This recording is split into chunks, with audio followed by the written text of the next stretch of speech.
नमस्कार प्यारे विद्यार्थियों, एक बार पुनः आप सभी का आपके अपने YouTube चैनल पर हार्दिक स्वागत है। हमारा लेसन चल रहा था आनुवांशिकता, जो केवल ध्यान रखना 2022 बोर्ड के लिए आप तैयार कर रहे हो। पहला नियम पढ़ा, मेंडल का दूसरा नियम पढ़ा। आज हम पढ़ेंगे मेंडल का तीसरा नियम। तीसरा नियम ध्यान रखना, स्वतंत्र अफ्यूहन का नियम। स्वतंत्र अफ्यूहन का नियम।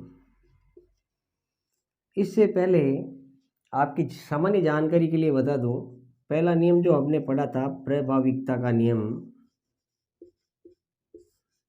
प्रभाविकता का नियम। और दूसरा नियम हमने पढ़ा था कौन सा? युग्मकों की शुद्धता का नियम। युग्मकों की शुद्धता का नियम या पृथक्करण का नियम। इसमें एक सिद्धांत आपको याद रखना वेरी इंपॉर्टेंट है, 10th क्लास के लिए ध्यान रखना। 1 नंबर का प्रत्येक बार पूछा जाता है। पहला नियम, दूसरा नियम, तीसरा नियम, ये तीनों नियम किस सिद्धांत पर काम करते हैं?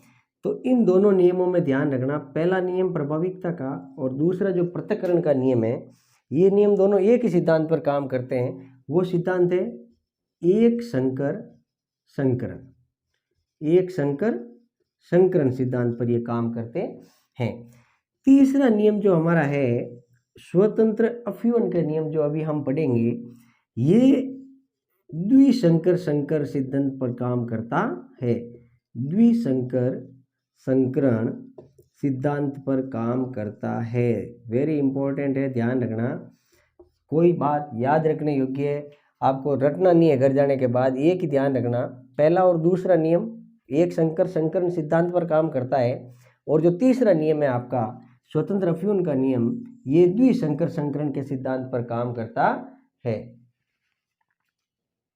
अब जो आपका तीसरा नियम है, तीसरा नियम स्वतंत्र अफ्यूहन का नियम, मैंने बताया था इससे पहले, द्विसंकर संकरण सिद्धांत पर काम करता है। इसमें ध्यान रखना, मेंडल ने दो विपर्यासी लक्षणों के बीच में संकरण करवाया। क्या करवाया?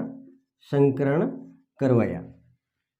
तो मेंडल ने बीज के मटर का जो पादप लिया था, उसमें संकेत के रूप में 4 अंक काम में लिए। बड़ा आर, जिसको गोलाकार कहा, छोटा आर झुर्रीदार कहा, बड़ा वाई पीला कहा, और छोटे वाई को हरा कहा।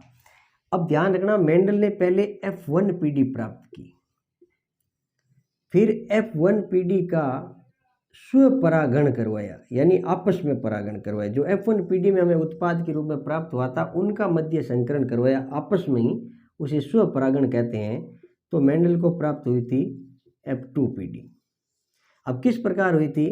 मेंडल ने इधर ध्यान दो, एक बड़ा वाई, बड़ा वाई, बड़ा आर, बड़ा आर, छोटा वाई, छोटा वाई, छोटा आर, छोटा आर। F1PD प्राप्त करने के लिए जो लिंग निर्धारण किया था हमने, उसी प्रकार ये फॉर्मूला आपको अपनाना है। एक बड़ा वाई, एक बड़ा आर, बड़ा आर, बड़ा वाई, एक बड़ा वाई, एक बड़ा आर, बड़ा आर, बड़ा वाई। यही सिस्टम इसमें, एक ये ले लो, एक ये ले लो। तो आर पहले लिख दो, वाई को बाद में लिख दिया, आर वाई। स्थिति हमारे पास 4 बन गई। F1PD प्राप्त करने के लिए ध्यान रखना, पहली स्थिति को मिला दिया मेंडल ने तीसरे से, तो बड़ा आर, छोटा आर, बड़ा वाई, छोटा वाई। फिर पहली स्थिति को मिलाया चौथे से, बड़ा आर और ये छोटा आर, ये बड़ा वाई, ये छोटा वाई। दूसरी स्थिति को मिलाया तीसरी से, बड़ा आर, छोटा आर, फिर बड़ा वाई, छोटा वाई, और दूसरी स्थिति को मिला दिया चौथे से, बड़ा आर, छोटा आर, बड़ा वाई, छोटा वाई। अब जो मेंडल को F1 पीढ़ी प्राप्त हुई, F1 पीढ़ी के अंदर ध्यान रखना इसने स्वपरागण कराया। क्या करवाया? स्वपरागण करवाया। क्योंकि सारे उसको ध्यान रखना एक ही प्रकार के मिले, एक ही लक्षणों के मिले। अब इनमें ध्यान रखना एक बड़ा आर है, एक छोटा वाई है, एक बड़ा वाई है और एक छोटा वाई है। अब बड़े आर और छोटे आर में मैंने पहले बताया था, अगर बड़ा टी और छोटा टी हो तो बड़ा टी हमेशा प्रभावी माना जाता है। इसी प्रकार एक बड़ा आर है, छोटा आर है, तो बड़े आर को प्रभावी माना, तो बड़े आर को यहाँ क्या कहा गया है? गोलाकार। क्या कहा गया है? गोलाकार। छोटे आर को भूल जाओ, कुछ नहीं लिखना है, क्योंकि प्रभावी बड़ा आर है, बड़ा वाई छोटा वाई, तो बड़े वाई प्रभावी होता है, तो बड़ा वाई क्या है हमारा? पीला। यानी मेंडल को F1 पीढ़ी के अंदर सारे के सारे गोलाकार पीले या पीले गोलाकार प्राप्त हुए। अब इन पीले गोलाकार के मध्य मेंडल ने स्वपरागण करवाया, तो मेंडल को F2 पीढ़ी प्राप्त हुई। अब F1 पीढ़ी प्राप्त होने के बाद मेंडल को F1 पीढ़ी के अंदर पीले और गोलाकार प्राप्त हुए, F1 पीढ़ी में स्वपरागण करवाया, तो F2 पीढ़ी प्राप्त हो गई। कौन सी पीढ़ी प्राप्त हो गई? F2। अब F2 पीढ़ी किस प्रकार प्राप्त हुई? देखो, हमें क्या करना है? एक सारणी बनानी। बहुत इजी है, ध्यान रखना, 10th क्लास के लिए और इम्पोर्टेंट भी है नियम। एक बॉक्स बना दिया, इसके अंदर क्या करना आपको? 1 2 3 खड़ी लाइनें खींच दी, 1 2 3 इस प्रकार लाइनें खींच दी, तो हमारे पास बॉक्स हो गए 1 2 3 4 5 6 7 8 9 10 11 12 13 14 15 16। कितने बॉक्स प्राप्त हो गए? 16। एक इसमें ध्यान रखना, जो F1 पीढ़ी आपको प्राप्त हुई थी, बड़ा आर छोटा आर बड़ा वाई छोटा वाई, यानी गोलाकार पीले, यही प्राप्त हुआ था F1 पीढ़ी के अंदर। अब ये जो प्राप्त होगी ये आपको F2 पीढ़ी प्राप्त होगी। अब इसको भरना कैसे है? देखो, यहाँ मैंने बड़ा आर छोटा आर, वेरी सिंपल है। एक बॉक्स के ऊपर बड़ा आर, दूसरे के ऊपर बड़ा आर, तीसरे के ऊपर छोटा आर, चौथे के ऊपर छोटा आर, ये ऊपर वाले सेम इधर चिपका देते हैं। बड़ा आर छोटा आर, यहाँ तक किसी प्रकार की कोई समस्या नहीं। फिर क्या करते हैं? बड़ा वाई छोटा वाई, बड़ा वाई छोटा वाई, बड़ा वाई छोटा वाई, बड़ा वाई छोटा वाई, यहाँ तक कोई समस्या नहीं। पहले बड़ा आर फिर छोटा आर, बड़ा आर छोटा आर, एक के साथ बड़ा वाई छोटा वाई, बड़ा वाई छोटा वाई। अब क्या करते हैं? इस बॉक्स को भरना है, तो इन दोनों को साथ में लिखते हैं। कैसे लिखते हैं? पहले आर आर लिखो, आर बड़ा ये भी बड़ा, तो दोनों आर आर बड़े लिख दिए। दोनों वाई वाई बड़े हैं, तो दोनों वाई वाई बड़े कर दिए, कोई दिक्कत नहीं। इस बॉक्स को भरना है, तो इसको और इसको साथ में लिखो, बड़ा आर। अब वाई ये छोटा है ये बड़ा है, तो बड़ा वाई पहले छोटा वाई बाद में। इस बॉक्स को भरना है, तो ये और ये साथ में लिखते हैं। ये छोटा आर है ये बड़ा आर है, बड़ा आर पहले छोटा आर, ये बड़ा वाई ये भी बड़ा वाई, तो दोनों बड़े वाई कर दिए। ये बड़ा आर है ये छोटा आर है, यहाँ लिख दिया। फिर यहाँ छोटा वाई है यहाँ बड़ा वाई है, तो बड़ा वाई छोटा वाई। अब इस बॉक्स को भरेंगे, ये ऊपर वाला ये और ये साथ में लिखेंगे, तो दोनों आर बड़े हैं, एक वाई बड़ा एक वाई छोटा। इस बॉक्स को भरेंगे, तो ये ऊपर वाले और ये बाहर वाले, दोनों आर बड़े दोनों वाई छोटे। बड़ा आर ये बड़ा आर ये छोटा आर है, तो बड़ा आर पहले छोटा आर बाद में, बड़ा वाई छोटा वाई। इसमें बड़ा आर छोटा वाई छोटा वाई। ये बॉक्स भरेंगे, तो ये ऊपर वाला और ये साथ में, एक बड़ा आर बड़ा वाई। ये बॉक्स भरेंगे, बड़ा आर बड़ा वाई छोटा वाई। वेरी सिंपल है, ध्यान रखना, कोई दिमाग लगाने की आवश्यकता नहीं है। समझते समय एक बार दिमाग रखना, छोटा आर बड़ा वाई छोटा आर बड़ा वाई छोटा वाई। यहाँ पर बड़ा आर बड़ा वाई छोटा वाई, बड़ा आर छोटा वाई छोटा वाई, छोटे आर है दोनों, एक बड़ा वाई है एक छोटा वाई है, और यहाँ पर सारे छोटे हैं। अब इधर ध्यान दो, बड़े आर को हमने गोलाकार कहा था, छोटे आर को हमने क्या कहा था, झुर्रीदार कहा था, बड़े वाई को हमने पीला कहा था, और छोटे वाई को हमने क्या कहा था, हरा कहा था। अब प्रभावी कौन सा होता है, अगर एक आर बड़ा एक छोटा है तो बड़ा आर प्रभावी होता है।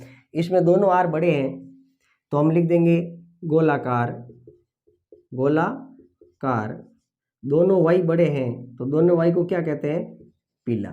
ये हमारा कैसा प्राप्त हो गया, गोलाकार पीला। दोनों आर में, दोनों आर बड़े हैं तो गोलाकार, और बड़ा वाई छोटा वाई है तो बड़ा वाई प्रभावी होता है, बड़े वाई को हमने क्या कहा, पीला। ये भी कैसा प्राप्त हुआ, गोलाकार पीला। ये बड़ा आर है छोटा आर है, बड़ा आर प्रभावी माना जाता है तो गोलाकार बड़ा वाई पीला। इसमें भी बड़ा आर छोटा आर है, बड़ा आर प्रभावी है तो गोलाकार पीला। अब पीला कैसे आया, एक बड़ा वाई एक छोटा वाई है तो बड़ा वाई प्रभावी माना जाता है, बड़ा आर बड़ा वाई, यानी गोलाकार पीला। इसमें गोलाकार, दोनों छोटे वाई है तो हरा, गोलाकार हरा। यहाँ पर बड़ा आर है तो गोलाकार, बड़ा वाई है तो पीला, बड़ा आर है तो गोलाकार, दोनों छोटे वाई है तो हरा, गोलाकार पीला, गोलाकार पीला। अब इधर देखो, छोटा आर, दोनों छोटे आर, तो हम इसको कहेंगे झुर्रीदार।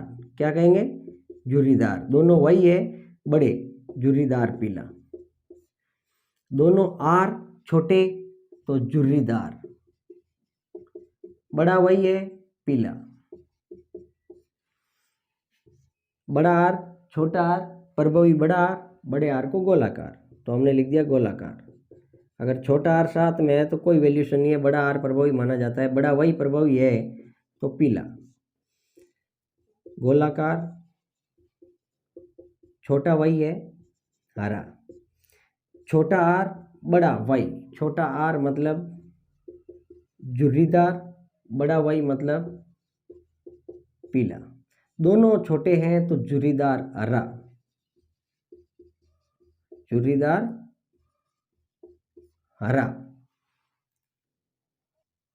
अब गोलाकार पीले कितने बॉक्स है, 1 2 3 4 5 6 7 8 9, यानी जो गोलाकार पीले है वो कितने बॉक्स है, 9 बॉक्स है हमारे पास। अब इस सारणी के माध्यम से हमें लक्षण प्रारूप प्राप्त हुआ, वो प्राप्त हुआ, ध्यान रखना, 9:3:3:1 F2PD के अंदर, F2PD के अंदर।